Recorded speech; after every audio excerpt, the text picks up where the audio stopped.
마음을 엽니다. 지평을 엽니다. 불통의 시대를 넘어 새로운 아침을 엽니다. 신율의 출발 새 아침. 신율의 출발 새 아침 3부 순서 광고 듣고 시작합니다. 총서 개그우먼 외국죠 고객님께 정말 감사드립니다. 요즘 제가 대리운전하면서 좌우로 열심히 뛰어다녔더니 살이 그냥 쪽쪽 빠지고 있어요.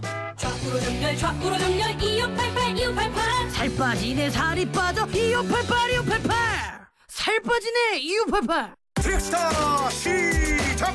국민 모두 함께 하나 둘 셋 넷 21번 크게 마시고 가슴을 활짝 펴세요. 한 걸음 두 걸음 국민 모두 함께 걸어가요.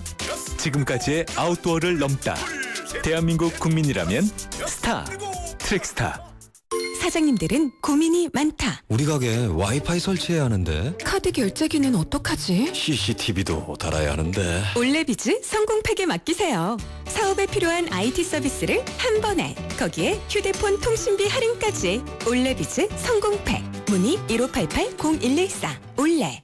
한국 타이어가 전하는 겨울 소식. 손발이 꽁꽁 어는 겨울엔 도로부터 꽁꽁. 올겨울엔 그냥 타이어 말고 꼭 겨울용 타이어 하세요. 잠깐, T스테이션에서 겨울용 타이어를 미리 구매하시면 훈훈한 선물을 드립니다. 12월 말까지.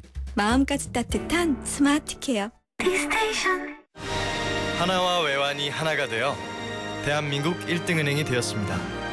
이제 대한민국과 하나가 되어 세계 인류은행이 되겠습니다. 대한민국 금융 만세. 세계적인 대한민국 1등은행 KEB 하나은행. 지금까지 모든 TV들은 자연색을 그대로 재현하고자 고민해왔습니다. 마침내 스스로 빛을 내는 LG 올레드 TV로 우리는 자연색 그대로를 볼 수 있게 되었죠. 차원이 다른 LG 올레드 TV. 우리 아빠는 엄청 빨리 달린다. 우리 엄마는 전화하면서 운전할 줄 안다. 그럼 안 되는 거 아니니? 아이들을 위해 처음부터 끝까지 안전운전 해주세요. 끝까지 마무리하는 현대해상. 가입 시 유의사항을 꼭 확인하세요. 산업기계장비 어디서 사고 팔지? 산업 다 알아. 산업 전문 부동산 정보는 산업 다 알아. 산업 인터넷 뉴스와 온라인 전시회도 다 알아. 산업인들은 다 아는 삭감매입니다. 산업 다 알아. 잘 갖고 보겠습니다. 산업 다 알아. 신율의 출발 새 아침 오늘 순서 시작합니다. 오늘 아침 당신이 듣고 싶은 뉴스 94.5MHz YTN 뉴스 FM 신율의 출발 새 아침.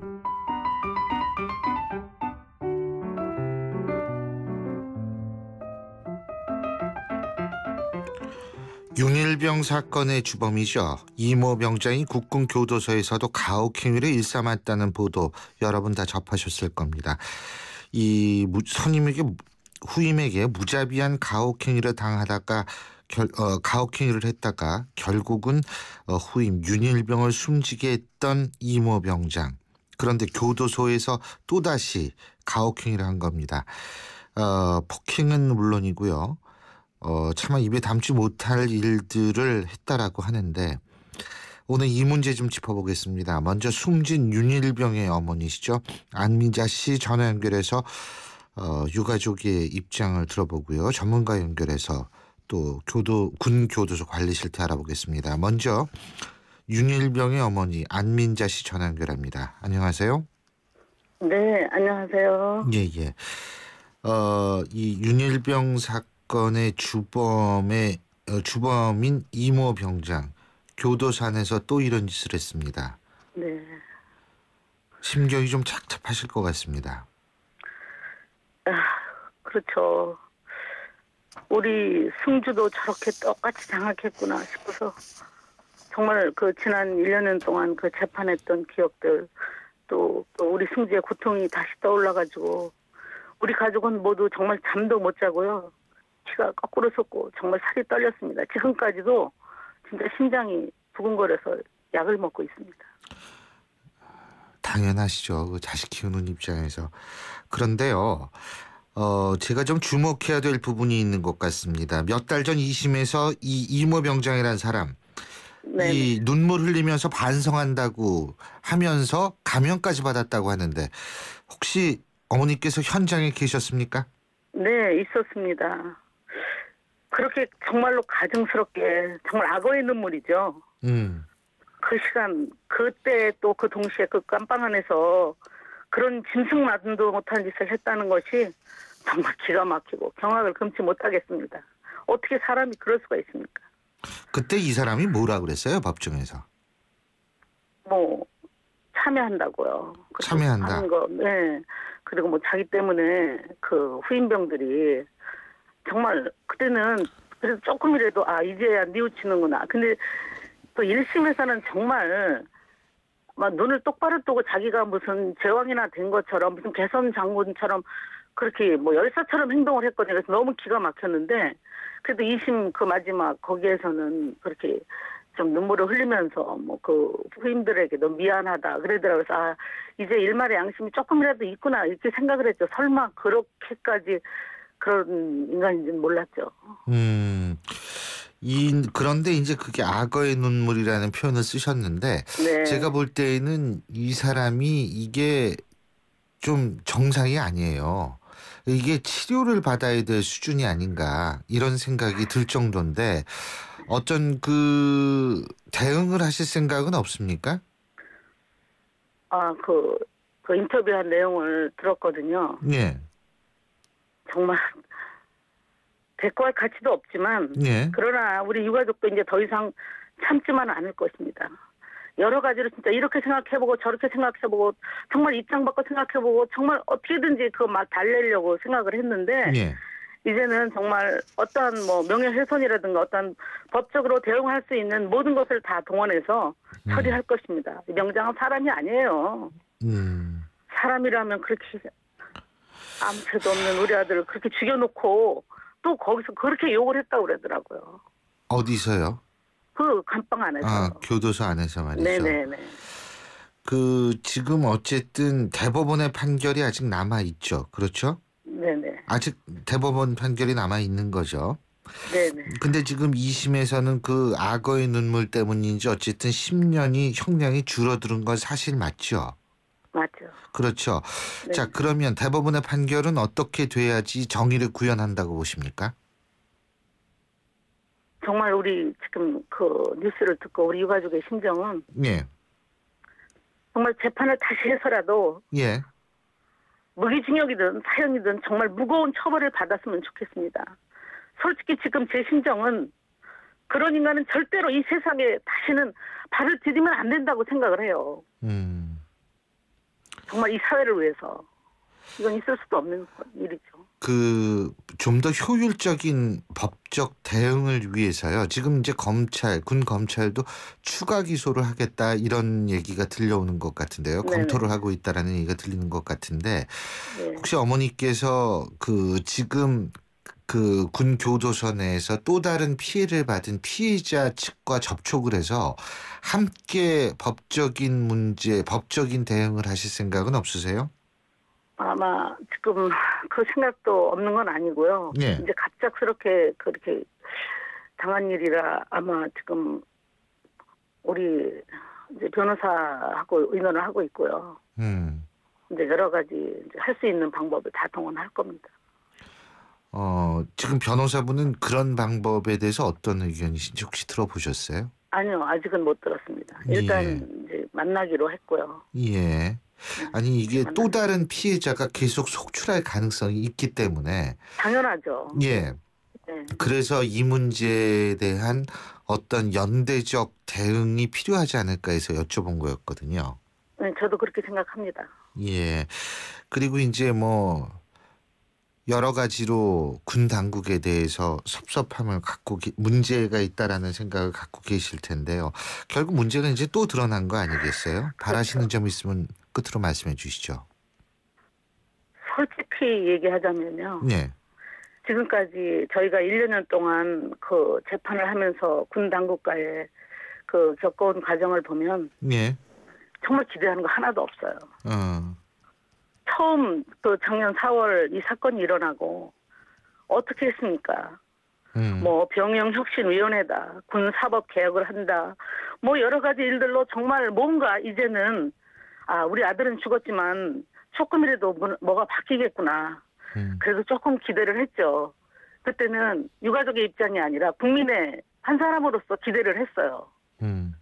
그런데 이제 와서 어떻게 됐습니까? 모든 것이 다 원점으로 돌아갔고 바뀐 거 하나도 없습니다. 정말 어떻게 이럴 수가 있는지 기가 막히고요. 그렇지만 정말로 이 군사법 폐지는 무슨 일이 있어도 해야 된다고 생각하고요. 우리가 1년 동안 그 재판을 겪으면서 정말 그 가해자들의 애들하고 싸운 게 아니에요. 정말 이 거대한 이 군대하고 그 은폐하고 축소했던 그런 것 때문에 우리가 더 붕괴를 한 거죠. 그리고 우리가 그 고소하고 고발한 그 처음에 수사한 군 수사 관계자들이 있거든요. 예. 그들의 그 엄중한 사법 처리가 되었으면 정말 진실이 밝혀된다고 생각해요. 그게 진짜 소원입니다. 잘 알겠습니다. 네. 어쨌든 이번에 유사한 사건이 또 일어났습니다. 같은 범인에 의해서 또 일어났는데 이 부분에 대한 그 대응을 끝까지 잘 하시고 저희 같은 경우에도 계속 이 문제를 주목하겠습니다. 오늘 말씀 여기까지 듣죠. 예, 고맙습니다. 예, 감사합니다. 예, 지금까지 고 윤일병 사건에서 그 윤일병의 어머니 되시죠. 안민자 씨와 인터뷰를 나눴고요. 자, 참고적으로 제가 말씀드릴 것이 있습니다. 저희가 이번 사건에 대해서 국방부 측의 입장을 들어보려고 국방부 측과 접촉을 했습니다만 이번 사건에 대해서는 인터뷰를 하지 않겠다는 입장을 밝혀왔음을 말씀을 드립니다. 자, 그러면 계속해서 이번 사건에 대한 군 전문가의 입장을 한번 들어보겠습니다. 군인권센터의 임태훈 소장 전화 연결되어 있습니다. 임 소장님 안녕하십니까? 네, 안녕하십니까? 예. 자, 지금까지 보도된 바로는 피해자가 3명이에요. 교도소 안에서 맞습니까? 네네. 예. 구체적으로 어떤 일이 있었는지 말씀해 주시죠. 우선 언론 보도에 쭉 나왔지만요. 그 윤일병을 비난하는 발언과 그리고 윤일병의 어머님과 그리고 누님들을 비난하는 발언도 서슴지 않고 했고요. 그리고 그 폭행도 일부 있었고요. 그리고 성추행도 있었던 것으로 저희가 파악하고 있습니다. 그래서 이런 부분에 대해서 지금 군 검찰이 추가 기소를 하겠다라는 의견을 냈는데요. 사실상 그러니까는 이것을 일종의 성범죄로 보지 않는 시각이 여전히 있는 것 같아요. 그러니까 자기의 어떻게 했다라는 행위에 대해서 제가 차마 입에 방송이라도 담지를 못하겠는데요. 저도 묘사를 못하겠더라고요. 네네네. 그래서 그런 행위는 사실상 과거 다른 범죄, 그러니까는 예를 들면은 다른 범죄까지 갈 필요도 없습니다. 윤일병 사건에서도 사실상 성추행이 있었다고 저희가 폭로를 따로 하지 않았습니까? 그것에 대해서 군 검찰이 당시에 그것을 성추행으로 보지 않은 시각이 여기에서도 그대로 존재하고 있는 것이죠. 그렇기 때문에 이런 수사를 지금 국군교도소를 운영하고 있는 헌병대에게 수사를 맡기는 것과 윤일병 사건 당시 살인죄로 기소하지 않고 그것을 축소 은폐하는 데 가담했던 군 검찰에 기소를 맡기는 것이 여전히 맞는지 저는 좀 의문입니다. 그런데요. 지금 어쨌든 이 이모 병장이라는 사람의 대법원 판결이 남아있지 않습니까? 그렇죠? 지금 이러한 일들이 추가 기소와는 별도로 이런 일들이 벌어졌다라는 사실 자체가 대법원의 판결에 영향을 좀 미칠 수 있지 않을까요? 어떻게 보십니까? 미칠 수 있죠. 충분히요. 그렇죠? 우리 대법관들께서 길을 열고 계신다면요. 당연히 미칠 수 있고요. 이 사안들도 아마 유가족들이 정리를 하셔서 탄원서 형태로 이제 대법원에 제출할 예정으로 저는 알고 있고요. 저희 군인권센터도 대법원에 추가적으로 의견서를 제출할 예정입니다.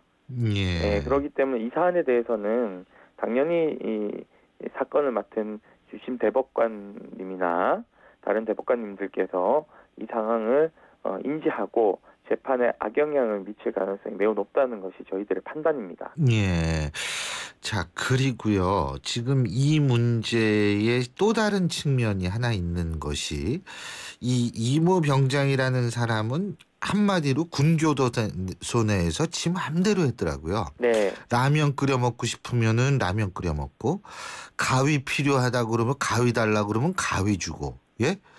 아니, 어떻게 이 교도소 내에서 이런 일이 벌어지고 있는지를 아마 많은 분들은 이해할 수 없을 겁니다. 네네. 어떻게 보십니까? 저가 법무부 교정시민옴부즈만을 했었는데요. 예. 그래서 사동 내에서, 그러니까 교도소 내에서 벌어지는, 구치소 내에서 벌어지는 인권 침해 사안이나 이런 것들을 직접적으로 재소자들과 대면 상담을 했던 그런 경험을 가지고 있습니다. 예. 통상적으로 유리와 관련되거나 쇠붙이도 반입될 수 없는 곳이 그렇죠. 그게 상식이죠. 예, 교도소라는 공간입니다. 그렇기 때문에 특히 그 바늘 하나를 옷을 꿰매기 위해서 주는 것도 사실상 교도관의 관리 감독 하에서 그 자리에서 쓰고 반납하도록 되어 있습니다. 예. 그럼에도 불구하고 재소자에게 가위를 줬다. 구금시설 내에서 칼과 가위를 손에 쥘 수 있는 사람은 취사 일을 하고 있는 재소자와 그리고 이발을 담당하는 재소자, 그리고 의무실에서 의사를 보조하는 역할하는 재소자밖에 못합니다. 예. 그것도 교도관이 옆에서 보고 있는 가운데 그것을 다 한 다음에 다시 수거해서 따로 시정장치를 통해서 이렇게 밀봉을 하거든요. 그런데 그걸 재소자에게 버젓이 직접 줬다? 저는 좀 납득이 되지 않습니다. 남의 나라 이야기인 것 같습니다. 그리고요. 이게 이제 일부 전문가들은, 언론인들은 이런 얘기를 하더라고요. 양심적 병역 거부자 있지 않습니까? 네네네. 과거에는 양심적 병역 거부자를 군 교도소 내에 수감을 했던 모양이더라고요. 네, 그렇죠. 군사 재판을 받았었죠. 그렇죠. 옛날에는요. 근데 지금은 이제 일반 교도소로 보낸다고 그러더라고요. 예, 그렇습니다. 그렇기 때문에 군 교도소가 조금 여러 가지 이 시설이, 그러니까 환경이 나아졌다는 거죠. 밀집도라든지 이런 거에 볼 때는. 네네네. 그래서 인권 침해가 사실은 과거보다는 줄 수 있는 환경이다. 하지만 그것이 일정 부분 또 이 감시라든지 이런 것을 소홀하게 해줄 수 있는 역할도 있었다. 이런 분석이 있는데 동의하십니까? 예, 과밀 수용에 있어서는요. 예. 우리 법무부가 운영하는 교정시설보다는 예. 국군 교도소가 과밀 수용되어 있지 않은 건 사실입니다. 예. 지금 한 100여 명이 좀 넘는 인원이 있기 때문에요. 그 지점에서는 교정 교화하기에는 좋은 환경을 갖고 있는 건 사실입니다. 예. 문제는 우리 법무부 교정본부 같은 경우에 교정 공무원을 채용할 당시 여러 가지 전문적인 지식을 요하는 시험을 통과한 분들, 그렇죠. 이분들이 법무연수원에서 교육을 받고 예. 현장에 배치돼서 예. 지속적으로 양질의 교정 교화 프로그램이라든지 이런 것들을 습득하거나 예. 보안과 관련된 것도 모두 훈련을 하게 되어 있습니다. 뭐 소방이나 경찰처럼요. 예. 그런데 문제는 국군교도소 같은 경우에는 대다수의 일반 사병이죠. 병사들이 하고 있는 거죠. 그렇죠. 그것도 법무부에서 2박 3일 동안 교정시설 참관하는 것이 교육의 다입니다. 예를 들면 교도병을 따로 뽑거나 특기병으로 분류해놓지도 않고 있어요. 그런 짧은 병역 의무로 하러 온 병사들에게 35년의 중형을 받은 사람을 감시하라고 얘기하는 것 자체가 말이 안 되는 것이고요. 그리고 구분처우도 안 하고 있습니다. 이게 구금시설에서는요, 구분처우가 기본입니다. 구분처우라는 거는 장기수나 단기수를 구분해가지고 그런 것도 있고 남녀를 구분하고 예.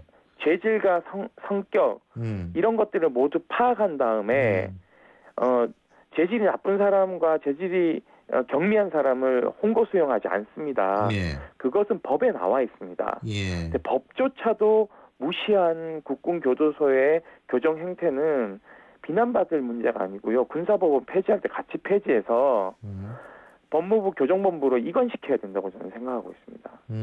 그리고 무엇보다 지금 현재 가장 근본적으로 해야 될 일은 국군교도소와 군 구금시설에 대한 인권 실태조사가 국가인권위원회뿐만 아니라 인권단체들과 합동으로 지금 진행돼야 된다는 것이 저희들의 판단입니다. 예, 제보 많이 들어옵니까? 제보는요. 군 교정시설이 국군교도소 교도소는 한 곳이지만 각 사단별로 영창과 미결 수용소를 운영하고 있기 때문에 대부분의 인권 침해는 영창 처분, 즉 지휘관에 의해서 15일 동안 구금할 수 있는 이 피해자들이 많이 저희한테 상담이 오고 있습니다. 그래서 그런 부분에 대한 개선을 위해서 저희들이 토론회도 하고 있고요. 관련 법의 폐지 내지는 개선하기 위해서 노력하고 있습니다. 예, 잘 알겠습니다. 오늘 말씀 여기까지 듣죠. 고맙습니다. 네, 감사합니다. 지금까지 군인권센터의 임태훈 소장이었습니다. 일단 잘생기고 날씬해야지. 여자는 살림이나 잘하면 됐지. 어느 대학 나왔는지 보면 딱 안다니깐. 여러분도 느끼셨나요? 우리가 아무렇지 않게 웃고 지나치는 표현들, 당사자를 비하하고 차별하는 말입니다. 내 말 한마디가 누군가에게는 큰 상처가 될 수도 있습니다. 상처가 되는 말보다 존중의 말을 전해보세요. 참된 배려와 존중은 비하와 차별 없는 말에서부터 시작됩니다. YTN 라디오 언어문화 개선 캠페인은 국립국어원과 함께합니다. 얼마 전 출산을 해서 육아휴직을 쓰고 있어요. 아이 키우는 데만 전념할 수 있어서 좋아요. 전 육아휴직 대신 일하는 시간을 조금 줄여서 근무하고 있어요. 일도 하고 아이도 돌볼 수 있어서 정말 행복해요. 어머님이 편찮으셔서 병간호를 해야 하는데 고민이에요. 해결 방법이 없을까요? 네, 있습니다. 육아부터 가족 돌봄, 자기개발, 퇴직 준비까지 이제 필요에 따라 시간 선택제로 전환해 일할 수 있습니다. 물론 대우는 전일제와 달라지지 않습니다. 일과 삶이 행복해지는 시간 선택제. 이 캠페인은 고용노동부와 함께합니다. 날카로운 분석, 내일을 보는 시선.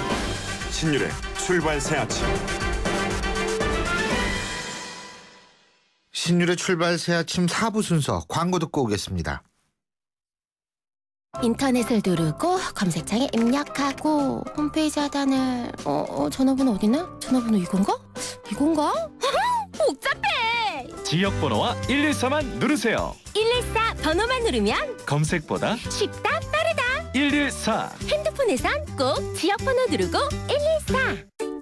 30년 전엔 저축만 잘하면 된다고 했고 10년 전엔 주식을 잘하면 된다고 했다. 그런데 지금은 증권을 넘어 금융투자의 시대. 하나대투증권에서 하나금융투자로 하나 더 올라갑니다. 하나금융투자. 지금까지 모든 TV들은 자연색을 그대로 재현하고자 고민해왔습니다. 마침내 스스로 빛을 내는 LG OLED TV로 우리는 자연색 그대로를 볼 수 있게 되었죠. 차원이 다른 LG OLED TV.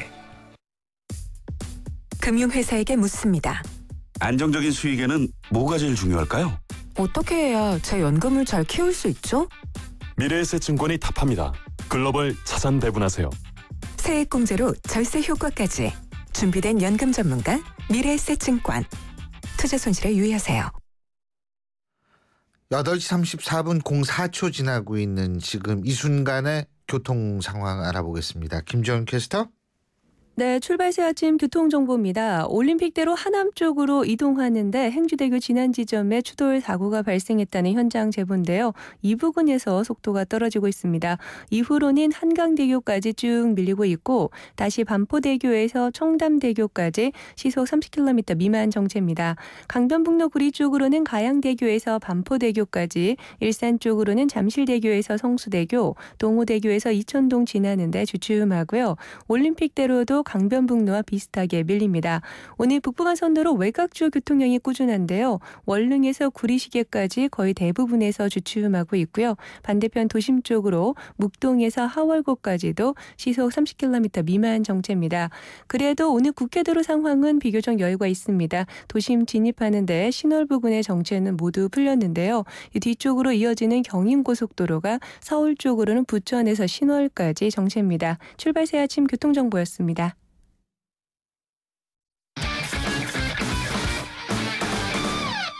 스포츠 소식 알아보겠습니다. 최동호 스포츠 평론가 전화 연결합니다. 안녕하십니까? 예, 안녕하세요. 신태용 감독이 이끄는 올림픽 대표팀 호주와의 평가전에서 2연승 올렸다고 그러네요? 예, 이 올림픽 대표팀이 호주와 두 차례 평가전을 치렀는데요. 1차전에서 2대0으로 이겼고 어제 2차전에서 다시 2대1로 이겼습니다. 제가 이 두 경기 지켜보면서 기분이 참 좋았거든요. 예. 왜냐하면은 뭐 이런 선수들도 있구나 하는 새로운 얼굴들을 봤고요. 예. 또 이 선수들이 3, 4년 뒤에는 이 대표팀의 주축 선수로 뛸 선수도 있고 예. 빠르면 2, 3년 뒤에라도 이 대표팀에 뛸 선수들도 있기 때문에 참 이 잘 뛰는 모습 보면서 그 기분 좋게 지켜봤습니다. 근데 내용도 중요한데 경기 내용도 압도적이었고. 근데요, 어제 경기에서 선발 선수들이 모두 바뀌었다고 그러네요? 예, 어제 경기 선발 선수들이 바뀌었다는 의미는 1차전에서는 주로 해외파 선수들이 나섰거든요. 네. 근데 어제 경기에서 이 황희찬이나 류승우, 최경록 같은 해외파 선수들을 제외하고 이 국내파 선수들로 선발 멤버를 뛰게 한 겁니다. 예. 이 경기 시작부터 강한 압박이 효과를 봤고요. 그러면서 주도권을 잡았는데 전반전에 경기를 지배하고도 골을 얻어내지 못한 게 좀 아쉬웠고 이 후반전에 해외파 7명 교체 투입하면서 이 류승우 선수의 헤딩골, 또 이 호주 골키퍼의 실책골을 얻어내서 승부를 갈랐습니다. 해외파 지금 말씀하셨는데 이 올림픽은 23세 이하 선수들로 나이 제한 있잖아요. 예, 그렇죠. 그죠? 근데 이렇게 어린 선수들이 벌써 해외에 참 많이 나가 있는 모양이에요. 예? 예, 그렇습니다. 많이 나가 있는데요. 예. 이 올림픽 대표팀만 보더라도 23명인데 이 가운데서 해외파가 7명입니다. 그리고 이 K리그 출신이 12명이고 대학생이 4명인데 예를 들면은 이 류승우 선수 같은 경우에는 2013년에 우리가 20세 이하 월드컵에서 8강에 올라갈 때 주역인데 이 대회에서 2골을 넣으면서 주목을 받았거든요. 그러면서 이 독일 레버쿠젠, 그러니까 이 손흥민 선수가 뛰던 레버쿠젠의 이 골을 받고서 이제 입단을 했던 선수고요. 이 황희찬 선수 같은 경우에도 2012년에 16세 이하 아시아 축구 연맹컵 챔피언십에서 득점왕을 차지했는데 지난해 12월에 오스트리아 살츠부르크에 입단을 했습니다. 또 이 프랑크푸르트에서도 박인혁 선수가 뛰고 있고 스페인 프로축구 2부 리그에서도 지현학 선수 등이 있는데 이 선수들 중에서 이 빠르게 성장을 한다면은 2018년 러시아 월드컵에서 막내로 참가할 수도 있고요. 다음 대회인 2022년 카타르 월드컵에서는 바로 이 선수들이 주축 선수들로 뛰게 되겠죠. 예. 자, 야구 얘기 하나만 더 하죠. 프로야구 준 플레이오프 3차전 오늘 있죠. 그죠? 예. 넥센이 내년부터 고척 스카이돔 사용하게 되는데 목동에선 마지막 경기 아니겠어요? 예, 맞습니다. 넥센이 패하면 오늘이 마지막 경기고요. 이기면은 내일이 목동구장 마지막 경기가 됩니다. 내일이 마지막 경기일 수도 있군요. 예, 목동구장이 다른 구장에 비해서 좀 규모가 작거든요. 그렇죠. 그래서 예를 들어 가지고 이 준플레이오프 2차전에서 박병호 선수가 친 타구가 123m짜리 비거리가 날아갔거든요. 근데 이 공이 우익수 뜬 공으로 잡혔습니다. 잠실구장에서. 근데 만약에 이 공이 목동구장이었으면은 홈런이 됐겠죠. 이 때문에 목동구장이 타자에게 유리하다고 할 수 있는데 넥센이 정규 시즌에서 이 타격을 앞세운 팀으로 화끈한 공격력을 선보였는데 준플레이오프에 들어가지고 유난히 타격이 좀 침묵하고 있습니다. 때문에 오늘 이 두산과 넥센 이 준플레이오프 3차전에서는 딱 하나 승패를 가를 요인을 꼽는다고 한다면 넥센의 타선이 터지느냐 안 터지느냐 이것으로 결정날 수도 있다고 봅니다. 그렇군요. 예, 오늘 말씀 여기까지 듣죠. 고맙습니다. 예, 고맙습니다. 예, 최동훈 스포츠 평론가였습니다.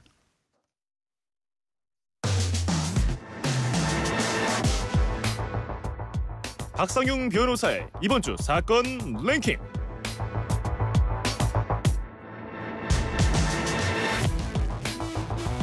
이번 주 사건 랭킹 순서입니다. 한 주간에 발생한 각종 사건, 사고 중에서 우리가 주목해 봐야 될 거 이렇게 딱 골라서 알아보는 시간인데요. 오늘도 평택경찰서장 출신이시죠? 박상용 변호사 스튜디오에 모셨습니다. 어서 오십시오. 예, 안녕하십니까. 오늘 첫 번째 사건 어떤 겁니까? 희대 사기꾼 조이팔. 아, 조이팔. 예, 예. 과연 살아있을까 죽어있을까. 그 얘기하기 전에 우리 박 변호사님은 어떻게 생각하세요? 저는 살아있을 것으로 생각합니다. 예. 왜냐하면은요, 이 경찰청에서 박관천 지난번에 경정이 발표했을 때 박관천 씨가 조이팔이 죽은 거 직접 보지 않았거든요. 예. 그리고 들리는 얘기에 의하면은 박관천 경정이 그 당시에 내부에서 조이팔 씨가 사망했다. 예, 이런 발표를 경찰이 하는 것은 좀 빠르지 않느냐. 이런 반대가 있음에도 불구하고 발표를 했다고 근데 그래요. 그거는 어차피 사망 진단자도 있었고 그때 당시로 본다면 동영상도 있고 그러니까 이제 그랬을 수 있는데. 근데 사망 진단서나 이런 게 조금 허술한 게 많이 있습니다. 지금 바라보니까 이제 그런 거고요. 예. 그러니까 그때는 그럴 수 있다라고 생각을 하는데 이게 조이팔의 오른팔이 지금 잡혀가지고 이제 조이팔이 살아있냐 죽었느냐 이거 좀 더 확실히 알 수 있는 거 아니겠어요? 그렇습니다. 강태용이라는 사람인데요. 예. 조이팔 회장이라면 이 사람 부회장이었습니다. 조이팔의 어떤 사기꾼협회 회장, 부회장 이런 식으로 보면 되죠. 그렇습니다. 네. 그리고 자금도 관리했고요. 이 배당금 지급 감독까지 했고 투자처도 물색을 했고 이 검찰 경찰 주로 로비를 많이 했다고 합니다. 조이팔과 같이 그 태안에서 중국으로 망명할 때, 밀항할 때 같이도 했고요. 예, 그때 같이 중국 갔군요. 그렇습니다. 근데 이번에 이제 체포됐죠. 그러니까 이제 그 로비 아까 지금 말씀하셨는데 그 부분에 대해서 이 사람이 좀 알 수 있을 것 같다. 이런 얘기도 많이 나오잖아요. 그렇습니다. 이 사람이 자금 관리책이었기 때문에 이 사람이 결국에는 이 자금을 갖고서 조이팔의 수사를 담당했던 그 당시에 대구지검 관계자라든가 대구지방경찰청 관계자, 수사관 이런 사람들까지 로비를 직접 하지 않았겠느냐. 그러면 어쨌든 명단 같은 것들을 분명히 갖고 있을 거예요. 만약 로비를 했다라고 가정을 한다면. 자금책이었기 때문에 로비를 누가 했는지 또 어떤 사람한테 했는지 잘 알고 있을 수 있겠죠. 어쨌든 철저히 밝혀야 되고 그럼 또 잠 못 이루는 밤을 보내시는 분들이 좀 있겠네요. 그렇습니다. 어쨌든 이 조이팔 4조 원대의 사기를 쳐가지고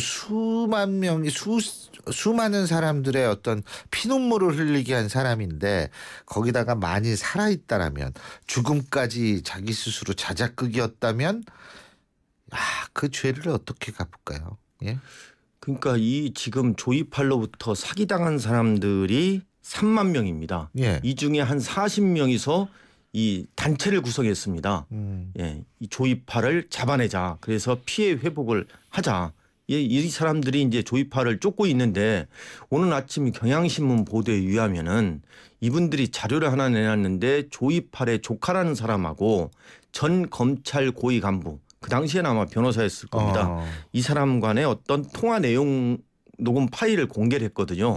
근데 그 통화 내용 녹음 파일 내용을 보면은 조이팔 씨가 2011년 12월에 죽었는데 그 이후에도 마치 살아서 그 조카를 통해서 전 검찰 고위 간부에게 왜 내 돈 받아먹고 니네 일 처리 이렇게 하느냐. 이런 좀 삼촌인 조이팔이 좀 화가 나가지고 그 전 검찰 고위 간부에게 라는 사람에게 막 호통치는 그러한 얘기가 있다라는 조카의 녹음 파일이 공개가 됐거든요. 만일 그게 사실이라고 이제 가정을 한다면 귀신이 조카분이 귀신이셨나? 사실 이거 있잖아요. 이거는 진짜 너무 많은 사람의 피해를 준 거기 때문에 이건 시간이 암만 흘러도 잡아낼 건 잡아내야 된다고 봅니다. 자, 다음 사건 어떤 겁니까? 영구 미제가 될 뻔했던 사건입니다. 지금으로부터 한 14년 전에 2001년 2월 4일경에 전남 나주의 노들강에서 목 졸린 채 숨진 17세 여고생 변사체가 발견이 됐는데요. 거기에서 이제 그러니까 성폭행을 했다는 증거죠. 그래서 그 당시에 그 성폭행 용의자를 지목을 해가지고 그 기소를 하려고 했습니다. 경찰에서. 그런데 이 사람이 뭐라고 했냐면은 내가 성관계 맺은 거는 맞다. 이 여고생하고 예. 합의하에 맺었다. 성폭행 한 일 없고 그 나주 노들강에 간 일이 없다. 그래서 이 사람이 불기소 무혐의 처분을 받았습니다. 근데 이제 경찰이 다시 수사를 해가지고 이 사람이 현재 무기수라고 합니다. 다른 뭐 성폭행 사건으로 지금 수감돼 있는데 이 사람이 그 당시에 말한 노들강에 가지 않았다. 이 말이 이제 거짓이라는 거죠. 그리고 이 노들강에 간 일이 있고 또 이 죽은 17세 이 여고생하고 그 전날에 어떤 채팅 사이트에서 만나가지고 많이 얘기를 나눴다. 이것으로 봐가지고 이 사람이 강간 살인, 성폭행 후에 살인할 가능성이 높다. 그래가지고 이제 경찰이 이 사람을 검찰에 기소 의견으로 송치를 했습니다. 그래서 과연 경찰이 이 사람이 범인이 맞다 해가지고 기소 의견 송치했는데 과연 기소를 할지 안 할지. 근데 제가 궁금한 게 예전에도 그렇게 발뺌을 했다는 거 아닙니까? 그래서 자신의 체익이 발견됐음에도 불구하고 그렇다면 이번에 기소했을 때 뭔가 새로운 증거가 있는 건가요? 경찰은 직접 증거보다는 이제 간접 증거를 내세우거든요. 그러니까 이 숨진 여고생이 숨지기 직전에 채팅 사이트에서 이 여고생하고 이 사람하고 자주 오갔다. 그리고 이 사람이 나는 나주 노들강에 간 일이 없다 했는데 이 사람의 전에 범행을 보니까 노들강에 간 일이 있고 낚시까지 했다. 그리고 이 사람의 어떤 범행 수법이 이 숨진 여고생의 범행 수법과 동일하다. 그런데 이 사람이 지금 무기수로 수감돼 있거든요. 근데 그 만일 있잖아요. 그 법적으로요. 이 무기수로 수감돼 있는 사람이 이제 추가 기소를 당하는 거 아닙니까? 근데 그럼 이 사람 그게 유죄가 됐을 때 사형으로 올라가나요? 죄질이 안 좋으면 사형까지 가죠. 그리고 더군다나 이 사람 같은 경우에는 범행을 부인하고 있거든요. 범인이 사실임에도 불구하고 부인하고 있다면 죄질이 안 좋고 반성하는 기미도 없고 하기 때문에 사형까지 선고될 수 있다고 저는 생각합니다. 근데 우리나라가 사형을 집행하지 않는 폐지국이기 그렇습니다. 때문에. 자, 다음 소식 알아보죠. 근데 이 다음 소식은 소방공무원들이 소송당하고 있다는 얘기는 어떤 얘기입니까? 119 구조대원들이 그 재난 현장에 출동 나가면은 늦게 출동한다. 또는 구조대원들이 이제 이 술 취한 사람 후송하면서 서로 맞잖아요, 이제 치고받고 하는 경우가 있습니다. 그래서 소송을 당하는 경우가 있는데 법률 구조 활동 그러니까 변호사 지원을 받지 못한다고 합니다. 그래서 최근 4년간에 119 대원을 대상으로 해가지고 소송 제기당한 게 77건인데 실제 소송 구조를 받은 것은 몇 건이 별로 건수가 없다고 하는데요. 문제는 전국에 119 대원 4만 명의 변호사 법률 지원이 4명에 불과하다는 겁니다. 이거는 경찰도 마찬가지입니다. 경찰이요? 경찰도 경찰에 계셨을 때 그 경찰분들도 많이 두드려 맞는 경우도 있는 모양이에요. 술 취한 사람들한테. 그렇습니다. 특히 파출소 직원들이 많이 맞거든요. 그죠? 주치자들로부터 멱살도 잡히고 뭐 심지어 그냥 주먹으로 맞고 하는데 문제는 뭐냐면 이 사람들이 손해배상 청구 소송을 하려면은 좀 변호사 도움을 받아야 되는데. 그러니까 맞은 경찰분들이 손해배상 소송을 당연히 그 민형사 다 되는 거 아니에요, 그거? 그렇죠. 공무집행 방해. 그렇죠. 공무집행 방해도 되고 손해배상 청구 소송도 개인적으로 할 수 있는데. 경찰관들이 바쁘지 않습니까? 파출소 직원들이 근무 끝나고 쉬어야 되고 다시 또 근무 투입되고 하는데 넘어가는 경우가 많군요. 그렇습니다. 그래서 경찰도 변호사를 그 특채를 하는데 이 사람들이 법률 구조 활동보다는 주로 다른 파트에 가서 근무하고 있거든요. 그래서 경찰도 좀 이러한 직원들이 경찰도 한 11만 가깝거든요. 경찰관들이. 그렇기 때문에 이런 경찰관들이 법률 구조 활동을 좀 받을 수 있도록 경찰에서 꼭 뭐 박 변호사님도 그런 시가 아닙니까? 사법시험 되시고 경찰에 그렇습니다. 투신한 케이스인데 꼭 그렇지 않더라도 예를 들면 고문 변호사 제도를 둔다든지 뭐 여러 가지 방식은 있을 것 같아요. 근데 실질적인 도움을 못 주고 있습니다. 소송 구조 활동을 하려면요 직접 본인이 위임을 받아가지고 해줘야 되거든요. 또 무료로 해줘야 되거든요. 또 원고를 하면은 원고 대리까지 해줘야 되거든요. 그렇지 않고 그냥 전화 상담. 대면 상담에 그치면은 그거는 아무 소용이 없다. 그렇습니다. 그건 진정한 의미의 법률 구조라고 보기가 어렵습니다. 근데 참 그 세상이 어떻게 변해도 옛날에 저 대학 다닐 때는 사실상 경찰이 그 공포의 대상이었거든요. 예. 그렇지 않습니까? 그렇습니다. 경찰, 뭐 국정원 직원, 뭐 이런 사람들 전부 그랬는데 요새는 제일 만만한 게 경찰이 돼버렸어요. 어떻게? 네, 이렇게 되면 안 돼. 너무 공권력이 위신이 추락해도 이거 문제긴 문제예요. 그러니까 너무 인권만을 하다 보니까 또 무리 이야기를 하지 마라. 실제 법 집행 현장에서 위의 지시가 무리 이야기 시키지 마라라는 거거든요. 그리고 악질 민원인들이 오히려 경찰관으로 하여금 좀 법 집행을 약간 좀 위반하도록 좀 유도를 하는 경우도 있어요. 예, 심지어 술 먹고 경찰관의 얼굴에다가 침까지 뱉습니다. 그럼 경찰관이 제압을 하려고 팔을 좀 비틀면은 인권 침해다. 수갑 채우면 인권 침해다. 또 수갑 사용할 때마다 장부에 적게 돼 있습니다. 이렇게 하다 보니까 경찰관이 소신 있는 법 집행을 못하는 겁니다. 장부에 뭐라고 적어요? 몇 날 몇 시에 누구를 수갑을 채웠습니다. 그렇습니다. 그리고 항상 그 말씀해 주시는 한국의 법 집행기관 이것만은 고쳐보자. 오늘은 어떤 말씀해 주실 겁니까? 경찰관의 성과 평가 항목에 홍보 점수, 외부에 홍보를 해라. 이런 언론기관에 특히 홍보하고 인터넷에 홍보해라.